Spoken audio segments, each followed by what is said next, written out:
வணக்கம் நண்பர்களே, ஒரு சண்டே ஷாப்பிங் போவோமா? அதுவும் பப்ளிக் டிரான்ஸ்போர்ட்டில் எவ்வளோ வீல் சேர் ஃப்ரெண்ட்லியாக இருக்குன்னு பார்ப்போம் வாங்க. முதல்ல கோயம்பேடு மெட்ரோவில் தான் போய் ஏறினேன். ஸோ அங்கே லிஃப்ட் ஆப்ரேட் பண்ணுறதுக்கு கீழே ஒரு பெடல் இருந்தது. அதை யூஸ் பண்ணி நான் லிஃப்ட்டுக்குள்ளே போயிட்டேன்.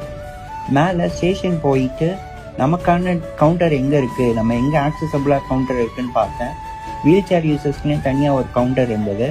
அங்கே போயிட்டு நான் எங்கே போகணுன்னு சொல்லி நான் என்னோடய டிக்கெட்டுக்கான பேமெண்ட்டையும் பண்ணிட்டேன். ஸோ அவங்களும் உடனே என்னுடைய டிக்கெட்டை கொண்டு வந்து கொடுத்தாங்க. அந்த கவுண்டருமே என்னுடைய ஹைட்டில் ஈஸியாக ஆக்சஸ் பண்ணுற மாதிரி இருந்தது. அதை வாங்கிட்டு என்ட்ரன்ஸ் போனோடனே உடனே அசிஸ்டன்ஸுக்குமே வந்துட்டாங்க. எனக்குன்னு ஒரு தனி கேட்டை ஓப்பன் பண்ணி என்னை ஸ்டேஷனுக்குள்ளே கூட்டிகிட்டு போனாங்க. உள்ளே போனோடனே அந்த ஸ்டேஷனே ரொம்ப ஸ்பேஷியஸாகவும் ப்ராக்டிக்கல் டைல்ஸோட ரொம்ப ஆக்சசபிளாக இருந்தது. எல்லாருக்குமான ஒரு ஸ்டேஷனாக அதை டிசைன் பண்ணியிருந்தாங்க. அங்கே வீல் சேர் சிம்பிள் போட்ட மார்க்கிங் இருந்தது. நான் அங்கே போய் நின்னோடனே மெட்ரோ ட்ரெயின்லேயுமே ஒரு வீல் சேர் லோகோ போட்ட ஒரு கம்பார்ட்மெண்ட் வந்துச்சு. ஸோ அங்கே ஃப்ளோருக்கும் ட்ரெயினுக்கும் சேம் லெவல் ஹைட் இருந்தது. ஸோ அது மூலிமா ஈஸியாக எந்த இன்ட்ரென்ஸும் இல்லாமல் போயிட்டேன். இதான் ஃபர்ஸ்ட் டைம் நான் மெட்ரோவில் ட்ராவல் பண்ணுறேன். இந்த மாலை பொழுதுல ரொம்ப இனிதான பயணமாக அமைஞ்சிருந்தது. அண்ணா நகர் டவர் ஸ்டேஷன் வந்து இறங்கினோடனே அங்கே இருக்க டீமே எனக்கு ரொம்ப சப்போர்ட்டிவாக ஹெல்ப் பண்ணாங்க. வெளியில் வந்தோடனே அங்கே ஸ்டேர் கேஸ் இருந்தது. ஸ்டேர் கேஸை கிராஸ் பண்ணுறதுக்குமே அங்கே வீல் சேர் லிஃப்ட் இருந்தது.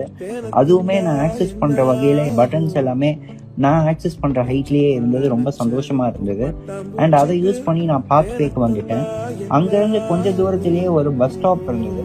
ஸோ இங்கேருந்து பஸ்ஸு பிடிச்சி ஸ்கை வாக் போகிறது தான் பிளானு. ஸோ அதே மாதிரி கொஞ்ச நேரத்தில் பஸ்ஸுமே வந்தது. அதுவுமே லோ ஃப்ளோர் பஸ்ஸாக இருந்தது. ஸோ அந்த கண்டக்டர்னா உடனே அங்கே இருக்கிற ரேம்பை வந்து எனக்காக அன்ஃபோல்டு பண்ணி நான் உள்ளே ஏறுறதுக்குமே ரொம்ப சப்போர்ட்டிவாக இருந்தாங்க. ஸோ இதுதான் நான் ஃபஸ்ட் டைம் எம்டிசி பஸ்லேயுமே ட்ராவல் பண்ணுறேன். ரொம்ப புதுவித அனுபவமாக இருந்தது. அங்கே இருக்க பேசஞ்சர்ஸ், கண்டக்டர், டிரைவர் எல்லாருமே ரொம்ப சப்போர்ட்டிவாக இருந்தாங்க. ஸோ இறங்கினதுக்கு அப்புறம் தான் தெரிஞ்சது நான் ஸ்கை வாக்குக்கு ஆப்போசிட் ரோட்டில் வந்து இறங்கிட்டேன்னு. ஸோ எப்படி அங்கே போகலான்னு பார்க்கும்போது அங்கே ஒரு கிராசிங் பிரிட்ஜ் இருந்தது. அந்த பிரிட்ஜுமே கூட ஆக்சசபிளாக ரேம்ப்பு, லிஃப்ட் வசதி எல்லாமே இருந்தது. ஸோ அந்த லிஃப்ட்லேயுமே கூட நானே பட்டன்ஸை யூஸ் பண்ணுற ஹைட்டில் தான் அது டிசைன் பண்ணியிருந்தாங்க. அது ரொம்ப சந்தோஷமாக இருந்தது பார்க்குறதுக்கு. ஏன்னா என்ன மாதிரி மாற்றுத்திறனாளிகளுக்கு இண்டிபெண்டன்ஸ் தான் ஒரு மிகப்பெரிய சக்ஸஸே. ஸோ இந்த மாதிரியான இன்ஃப்ராஸ்ட்ரக்சர் வந்து ஒரு 5 வருஷத்துக்கு முன்னாடி கிடையாது. இதை ஏற்படுத்தி கொடுத்த திராவிட மாடல் அரசுக்கும் கிரேட்டர் சென்னை கார்பரேஷனுக்கும் என்னுடைய மிகப்பெரிய ஹேட்ஸ் ஆஃப் அண்ட் வாழ்த்துக்கள். இது தமிழ்நாடு முழுவதும் இந்த வளர்ச்சியும் முன்னேற்றமும் வரணும். ஸோ அதுக்கு ஸ்டாலின் தொடரட்டும், தமிழ்நாடு வெல்லட்டும்.